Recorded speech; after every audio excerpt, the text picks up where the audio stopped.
Mr Chair. I want to talk about development contributions as laid out in Schedule 2, Part 2 on page 45 of this bill. And this amends the definition of the development contribution policy. Mr Chair, this is an interesting move away given the context of the bill that we're debating, because what this says is now that there's going to be this review period that can be requested for development contribution policy decisions.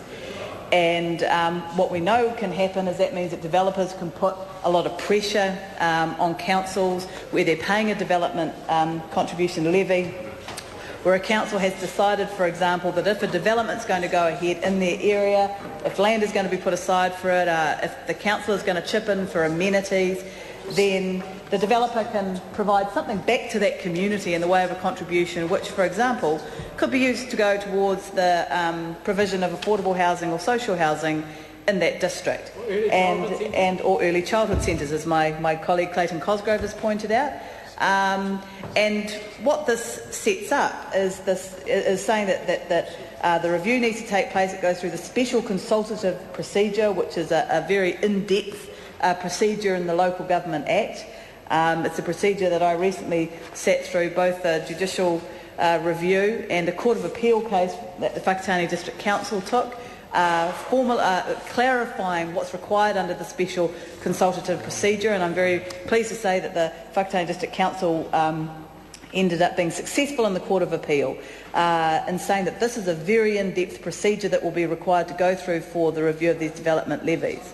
It has a number of steps along the way, and it is intended to be robust, and it is intended to be genuine, and that is a good thing. It's a shame, though, Mr Chair, that the community are losing that right themselves through various other portions of this bill, in particular Clause 8 of the legislation that was discussed in Part 1. So here we have, under Schedule 2, Part 2, discussion of a process for the review of development levies where a developer could put pressure on a council, because they don't want to keep having to pay this, to go back and review it, and yet the community have lost all these provisions for consultation. So the community loses consultation and the developers get more consultation, and that, to me, Mr Chair, doesn't seem to be a particularly fair or just move under Schedule 2 of this legislation. And these contributions are particularly important because this is commonplace everywhere in the world. This is not an unusual thing to require developers to provide a contribution.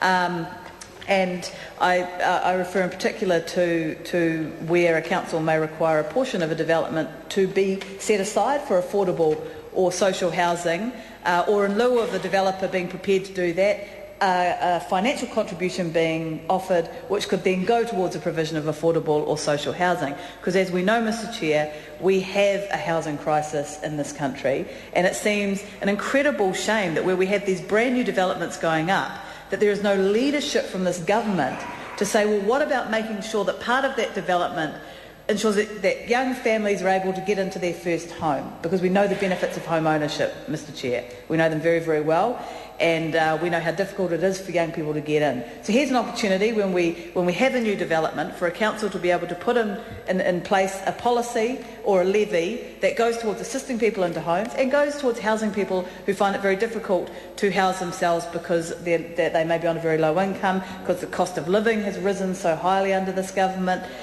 Here's an opportunity to address that. Well, firstly, Labor put in place legislation when we were in government to specifically allow for that, to make it clear legally that councils are able to require that of developers, and we did that off the back of a council in New Zealand that's being dragged through the courts, or was being dragged through the courts by developers who challenged their right to be able to do that. The National Government repealed that piece of legislation, and I would have hoped that in Part 2 and in the schedules of this piece of legislation that we would have seen something to replace that, or more of an effort to say, actually, the council is there for the community, not just for the developers.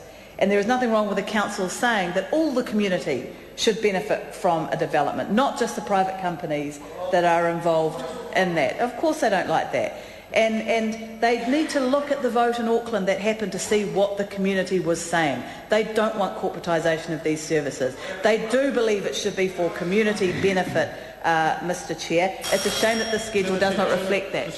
Chairman.